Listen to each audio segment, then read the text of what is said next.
নমস্কার বন্ধুরা, কেমন আছো সকলে? আশা করি প্রত্যেকে খুব ভালো আছো। আজকে আমার মর্নিংটা একটু সকাল সকালই হয়ে গেছে, কারণ আজকে আমরা বেরিয়ে যাচ্ছি একটু দার্জিলিংয়ের উদ্দেশ্যে। তার সকালবেলায় ঘুম থেকে উঠে কোনো রকমে প্রায় ভোর 4টে মতো উঠেছি। তো আমি খাবার দাবার সমস্ত রেডি করে নিয়েছি, কারণ আমরা বাড়ি থেকে খাবার নিয়ে যাব। এরপরে একটু গরম জল করে নিয়েছি, মেয়েটাকে স্নান করাবো, আমরাও স্নান করাবো। আর এদিকে লাগেজ ফাগেজ পুরো প্যাকিং কমপ্লিট, আর একটা দুটো জিনিস ভরার আছে সেটা ভরবো। দেখো মনাকে স্নান টান করে রেডি করে দিয়েছি, এরপর আমিও স্নান টান করে রেডি হয়ে নেবো। তো আমি দেখো স্নান টান করে পুরো রেডি হয়ে গেছি, আমার বড় রেডি হয়ে গেছে দুজনে। তো এবারে আমাদের গাড়ি প্রায় চলে এসেছে। এই মনাকে জুতোটা পরিয়ে দেবো, জুতোটা পরিয়ে তারপরে দুজনে একসঙ্গে নিচে নেমে যাব। গাড়ি লেগে গেছে। তা এখান থেকে আমরা সোজা যাব ডাইরেক্ট বোলপুর, কারণ বোলপুরেই আমাদের ট্রেন ধরবো।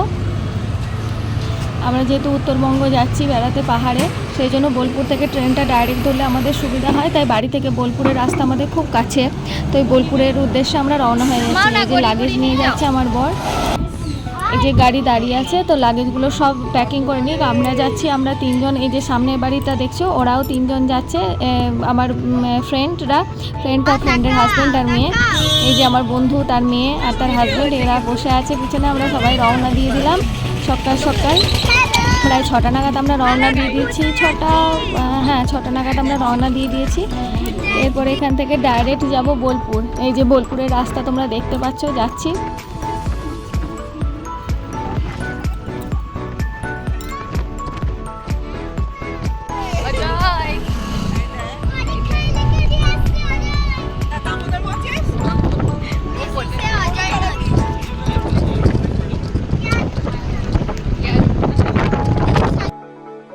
থেকে বোলপুর যাওয়ার পথে যে অজয়ের ব্রিজটা পড়ে সেটাই তোমাদের সঙ্গে একটু শেয়ার করে নিলাম।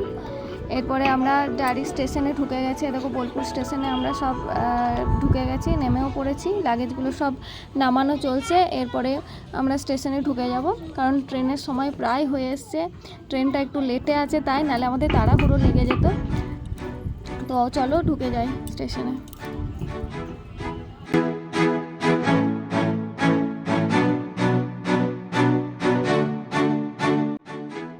আমরা এখন বোলপুর স্টেশনে দাঁড়িয়ে আছি। এবার একটু পরেই আমাদের ট্রেনটা ঢুকে যাবে। হ্যাঁ, অবশ্যই বন্দে ভারতে যাচ্ছি আমরা। ট্রেনটা ঢুকলে আপনাদের সবার সঙ্গে শেয়ার করবো যে পারো রেডি হবে। পারো রেডি হয়ে আসতে পারিনি সকালবেলায়, তো ট্রেনে উঠেও একবার সাজুগুজু করবে, ঘষা মাজা করবে। আমি মোটামুটি রেডি হয়ে গেছি। সকালবেলা ওর প্রচুর চাপ ছিল, তাই ও রেডি হতে পারেনি। আমরা যাবো এখন, খুব মজা হচ্ছে, দার্জিলিং যাবো আমরা। ওই যে অঞ্জিতা চলে এসছে, টয়লেট করে পেয়ে গেছিল, তা টয়লেট করে চলে এলো একটু পরে। আমার মা সব কিছু দেখাবে, তো চলুন। এই যে বন্দে ভারতে করে যাব, তার ট্রেনটা ঢুকে গেছে, সেই জন্য একটু শ্যুট করে নিলাম। তো এটা আমাদের প্রথমবার যাওয়া নয়, সেকেন্ডবার ট্রিপ হচ্ছে বন্দে ভারতে। আগের বছর এই টাইমে আমরা গিয়েছিলাম নর্থ সিকিমে বন্দে ভারতে, তখন নতুন নতুন বন্দে ভারত চালু হয়েছিল। তো এটা আমাদের সেকেন্ডবারের ট্রিপ হচ্ছে বন্দে ভারতে। তো দেখতেই পাচ্ছ আমরা ট্রেনে উঠে গেছি, এই যে সিট পেয়ে গেছি, পাড়ে বসে আছে, ওদিকে বাচ্চাগুলো বসে আছে, বিশ্বজিৎ দাঁড়িয়ে আছে। বাচ্চাগুলো ট্রেনে উঠেই অলরেডি ওদের নিজেদের কাজ শুরু করে দিয়েছে। আমি কিন্তু ফাঁকে রেডি হয়ে গেছি, পাড়ের ফাঁকে স্টেশনে দাঁড়িয়ে দাঁড়িয়ে পুরো রেডি হয়ে গেছে, যে যার নিজের কাজ করছে। এবারে ও গান শুনতে লেগেছে। ছেলেরা সব ছবি আঁকার সরঞ্জাম নিয়ে এসেছিল, ওরাও আঁকা টাকা শুরু করে দিয়েছে। আমরা একটু বসে নিয়ে গল্প করি, তারপরে কি হচ্ছে না হচ্ছে পরে আরো তোমাদের সব দেখাচ্ছি। পুরো ট্রেন জার্নিটা তোমাদের সঙ্গে পুরোটা শেয়ার করবো। চলো টাটা।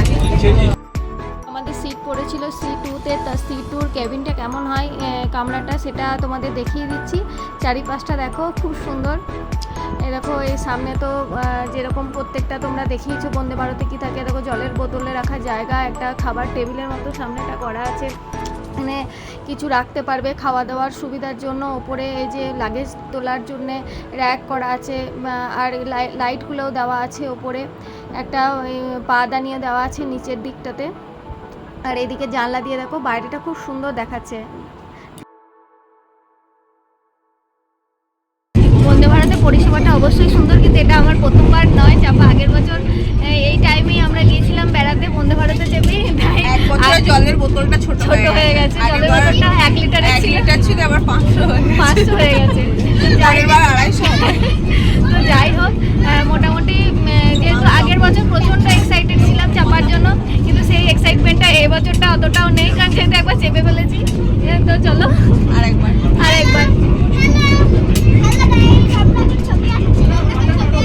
ওদের খুব মজা, ওরা দারুণ মজা করছে।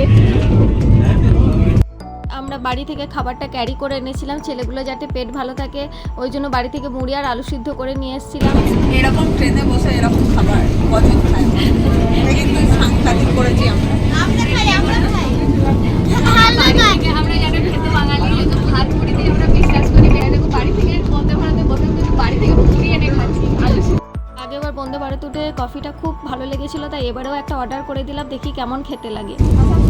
এটা কফি, এটা দুধ, এটা কফি, আর এটা সুগার, এটা একটা স্টিক দিয়েছে কাটার জন্য। এটা হচ্ছে টোটালটা। আমি পারোটা দেখাচ্ছি, কারণ আমি ক্যামেরাটা ধরে আছি তো। দাঁতে করে, বাঙালির দাঁতের জোর।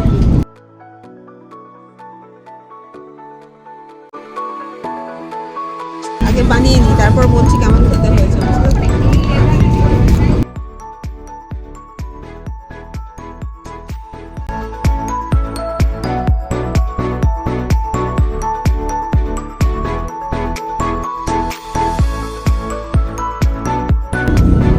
আর একটু দুধ লাগতো, কম দিয়েছে দুধটা।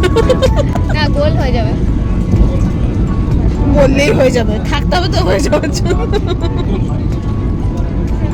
খেতে আগের বার আমি খেয়েছিলাম, খুব সুন্দর করেছিল কফিটা, জানি না আগেরবার এবছর। সবকিছুই ভালো ছিল। তো বারো কফিটা খেয়ে বল কেমন হয়েছে। মোটামুটি মোটামুটি সত্যি দুধ লাগতো আর কি। এবার মনে হচ্ছে দুধের প্যাকেটটা সত্যি ছোট করে।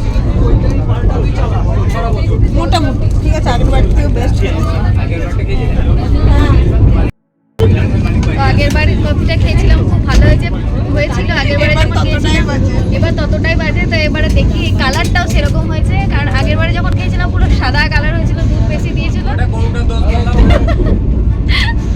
মোট কথা আমাদের বলতে ভারতের আগের বছরের এক্সপিরিয়েন্স আর এবছরের এক্সপিরিয়েন্স পুরো ডাউন। মানে আগের বছর নতুন নতুন ছিল, আর এবছর পুরনো।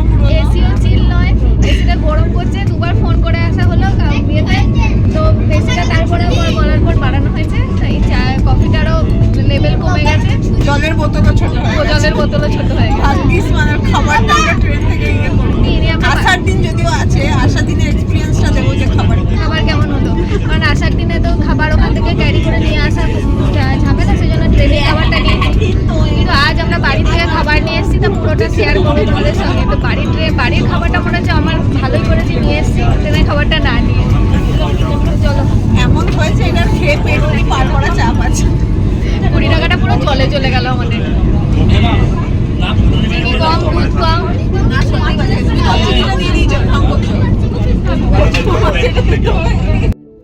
শুধু ট্রেনের ভেতরটা না, বাইরেটা দেখো, জানলা দিয়ে পুরো ট্রেনের ভেতর থেকে যে বাইরেটা এত সুন্দর লাগছিল দেখতে, তাই তোমাদের সাথে একটু দেখাতে মন হলো।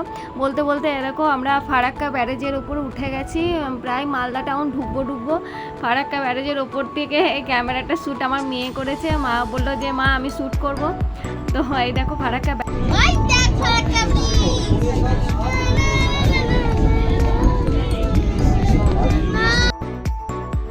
মালদা টাউন ঢুকবো, কারণ ট্রেনটা তো মাত্র বোলপুরে স্টপেজ দেয়, তারপরে মালদা, এরপর বারসই জাংশন, তারপরে এনজিপি।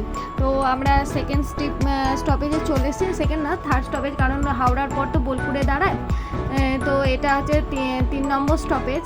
এরকম আম গাছগুলো চলে এসছে, কারণ মালদা মানেই বুঝতে পারছো সবাই, মালদার পরিচিতি আমের জন্য। তো আম গাছগুলো তোমাদের সঙ্গে একটু দেখালাম, পুরো এরিয়াটা আম গাছে ভর্তি। কিন্তু জানো তো একটা জিনিস দেখলাম, আগের বছর যখন গিয়েছিলাম তখন আম গাছগুলো পুরো আমে ভর্তি ছিল, এবারে বড় বড় আমগুলো ঝুলছিল, এবারে গাছে সেরকম আমই নেই। মানে মালদায় আম থাকবে না ভাবা যায় না।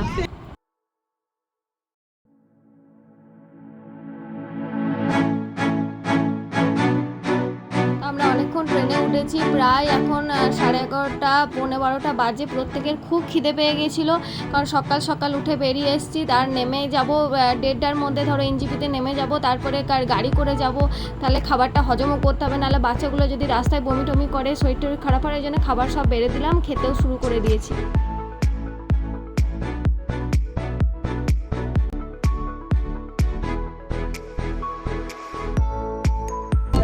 তো আমরা আর পৌঁছে গেছি এনজিপিতে, আর কিছুক্ষণের মধ্যেই আমরা নেমে যাব ট্রেন থেকে। পুরো ট্রেন জার্নিটা দেখলে আমরা কি সব আজে বাজে খাবার খেয়েছি, কি খেয়েছি না খেয়েছি, পুরোটা ভালো খেয়েছে, হাজার হাজার খাইনি। চোখ বাড়ির বসে খাবার। গেছে, এত সকালে উঠেছে আর পারা যাচ্ছে না। ভোর 4টায় উঠে তারপর থেকে চলছে ট্রেন জার্নি। এরপরে আবার নেমে আবার গাড়িতে এখানে পৌঁছাইনি আমরা, এনজিপি বলেছিলাম এনজিপিতে নামবো এনজিপিতে নামবো।